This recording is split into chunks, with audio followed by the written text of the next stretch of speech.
Isang napakagandang araw sa inyong lahat sa mga nanonood ng videong ito. Sabado de Gloria ngayon mga mare, kaya samahan nyo kaming pumunta sa Mount Sinaka na talaga namang napakaganda at bagay na bagay sa family bonding. Matatagpuan po ang Highland Garden Adventure na ito sa barangay Lanao, Curan, Araca, North Cotabato, na pinakahuling barangay sa bayan ng Araca, North Cotabato, nakatabi lamang po ng Marilog District ng Davao City. Nasa haba po ng kulang-kulang na 3 hours and 30 minutes ang biyahe kung kagaya namin na galing kami ng Digos City. Pero mga mare mga pare, mas madali lamang po ang biyahe patungo dito kapag walang traffic. At ang mga daanan ay medyo challenging kapag papasok na ng Barangay Magsaysay Marilog up to Barangay Lanao, Curan, kung saan matatagpuan ang Mount Sinaka Garden Adventure. Dahil may mga 13 kilometers pan hindi pa simentado na daan, pero caring-carry lang kapag maganda ang iyong sasakyan. At kitang-kita nyo naman ang kagandahan ng lugar mga mare, at hindi talaga kayo magsisisi kapag napunta kayo dito. Aside sa napakagandang mga overlooking na mga views dito kasi nga nasa highland ka at makikita mo ang buong napakagandang mga places. Idagdag mo pa ang lamig na klima at talaga namang napakahangin dito kapag lalong-lalo na sa hapon. Hindi rin problema dito ang signal kasi kompleto po ang signal dito ng Smart, Globe, TM, and etc. And of course, may piso wifi naman dito kaya wala kang problema sa internet connection. Wala pong relasyon na masisira kapag nandito ka kasi kompleto ang mga connection na gusto mo. At kung family bonding, barkada bonding, and of course,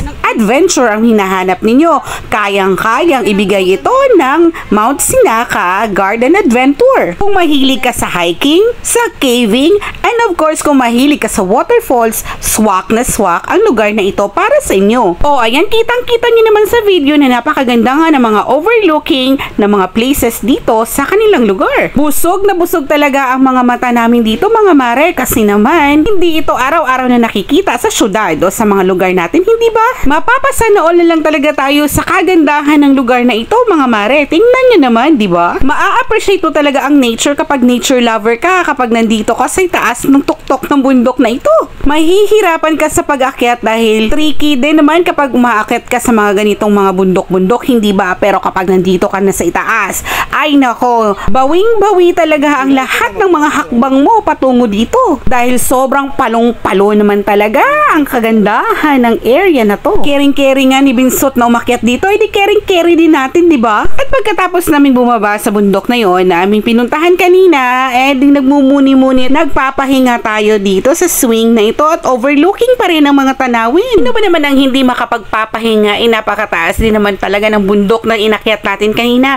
Pero sulit na sulit pa rin dahil kapag ganito ang mga inuupuan mong swing, kitang-kita mo ang lahat ng mga tanawin sa ibaba, ay talaga namang matatagalan ka talaga sa kaupo dito. Nararamdaman mo talaga na napaka-bless mong tao. At transition na at kinuhanan ko nga ng video ang mga pagkain namin sa hapunan. First time ko talagang nakakain ng salad na sayote. Alam nyo ba, napakasarap niya. Kasing lasa niya ang singkamas na talaga namang matamis at fresh na fresh. Dahil dito nga sa mga highlands na mga lugar, napaka-common lang talaga na makakita ng mga sayote kahit nga sa tabing daan merong mga sayote. At pagkatapos nga namin kumain ng hapunan mga mare, wala akong video na marami kaming kumakain. Ito na nga't natapos na ni Habibi na sindihan ang bonfire. Dahil hindi nakukumpleto ang isang camping site kapag walang bonfire. And of course, isi-share ko rin sa inyo ang kagandahan ng muna ito.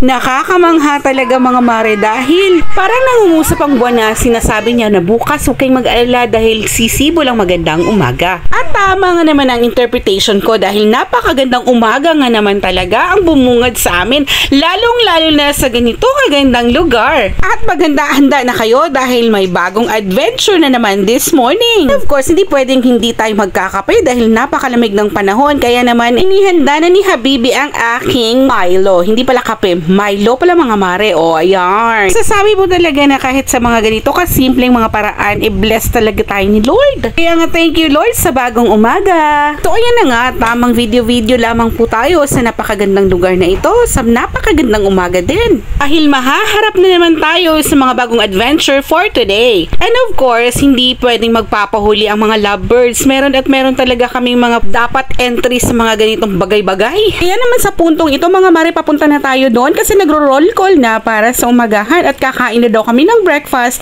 para makapag-ready na pumunta sa napakagandang lugar na pupuntahan natin ngayon. Tara, samahan nyo kami. At eto na nga ang team. O ayan, nakikita nyo na ba yan? Sa mga Bisaya pa mga mare, kung padulong pa, mura pag mga sikinsa, kay mga sadya pa kayo ang mga naong excited pa kayo. Pero ayun na lang yung pangutan ay, nagpauli unya. Kay mura na yung mga nangaunsa. And going back, eto na nga, yung sinakyan namin dito is Bongo. Bongo po, kasi hindi po kaya ng mga, hindi po 4x4 at hindi po malalaking mga gulong ang gagamitin ng inyong mga sasakyan dahil hindi po talaga kaya ang daan. Kailangan po talaga mga off-road, charot. Hindi po pwede ang mga luxury cars ninyo diri mga mare. Luxury car, sana all. But don't you worry, kasi kasali po ito sa package ng Mount Sinaka Garden Adventure. Kaya relax lang. Nasa mga kulang-kulang 1.5 oras po ang biyahe dahil nga po hindi po ganoon kaganda ang ating mga daanan dito. Pero huwag kayong mag-alala kasi kayang-kaya naman ito ng Bongo natin. Talaga namang sulit na sulit ang makikita ninyong kagandahan ng lugar. Makikita nyo dito ang iba't ibang mountain formation at makikita nyo din ang mga landscape na napakaganda nga naman. Berdeng-berde po ang kanilang mga tanim dito, mga mare. At talaga namang magaganda po talaga ang mga punong kahoy na nakikita ninyo dito. Mararamdaman nyo talaga ang presence or ang essence ng highlands. Tingnan nyo nga naman ang kagandahan ng lugar na ito, mga mare. Mga 1/4 na lang New Zealand na talaga.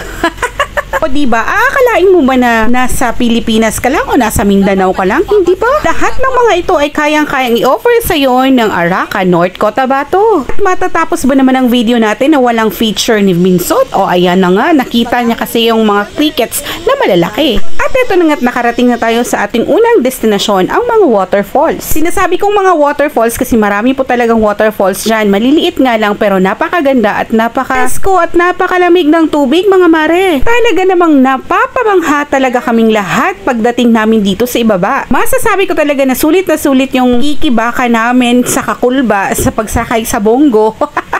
O pagbaklay gikan dito sa itaas hangtod diri sa ubos. Don't you worry mga mare kasi i-feature ko rin yung lahat ng mga daan o dinaanan namin patungo dito sa aming mga destinasyon. Kaya naman sundan nyo yung next video ko kasi ipapakita ko doon lahat ng daan o mga dinaanan natin patungo dito sa mga lugar na napakaganda. Para na rin mapuntahan ninyo mga mare. Dahil hindi po kasi napakadaling mapuntahan itong mga lugar na pinuntahan natin ngayon mga mare. Dahil kailangan talagang makipag-coordinate sa local tourist officer or personnel ng council ng barangay para na rin sa seguridad ng mga turistang gustong pumunta sa kanilang lugar. O ayan na, hindi ka pa ba nasasabik na pumunta dito? Dahil mas maigi at mas mainam talaga na explore muna natin ang mga lugar na malapit sa atin. Kumbaga support local ba? Bago natin na-explore ang ibang bayan o ibang lugar o ang ibang bansa. At sa puntong ito mga mare, papasalamatan ko ang lahat ng mga tao o mga benefactors kung kaya naman nakapunta din tayo dito. Maraming salamat sa pag-imbita Ate Sharon, Kuya Tata sa inyong mga lakaran dahil isinama nyo kaming buong mag-anak, lalong-lalo na si Vinsot at si Javi na talaga namang nag-enjoy talaga sa mga lugar na pinuntahan natin. At sa puntong ito tiningnan nila ang mga source ng tubig dahil maraming mga locals dito na talaga namang nag-iigib ng tubig dito. Diyan mo talaga malalaman na talaga namang presko pa ang lugar at hindi pa talaga siya naabuso dahil nga naman dito pa sila kumukuha ng mga tubig na kanilang maiinom. O diba, napaka-amazing nga naman. Isa lamang ito sa mga patunay na talagang kapag inaalagaan natin ang mga nature natin o kalikasan natin, ibinibigyan nila talaga tayo ng mga mamaraan na talaga namang makakatipid tayo dahil hindi na tayo kailangan pang magbayad ng tubig. Kumbaga, free lang talagang ino-offer ng nature ang lahat para tayo mag-survive. At nasa sa atin na rin talagang mga tao kung paano natin ito masusuklian sa pamamagitan ng pag-aalaga at pagmamahal nito sa pagproprotekta at pag-aalaga. At eto na nga yung kuweba na ating pinuntahan at talaga namang kamangha-mangha ang nasa loob nito. At abangan nyo ang susunod kong video dahil ipapakita ko kung anong nasa loob ng kuweba. Kaya naman magsha-shoutout ako sa lahat ng mga nanood ng video ito at maraming salamat sa inyo at lalong-lalo na sa mga new followers ko. At huwag nyo kalimutang mag-follow po sa akin dito sa video ito. Maraming salamat sa inyong panunood and see you sa next video. Take care and God bless po!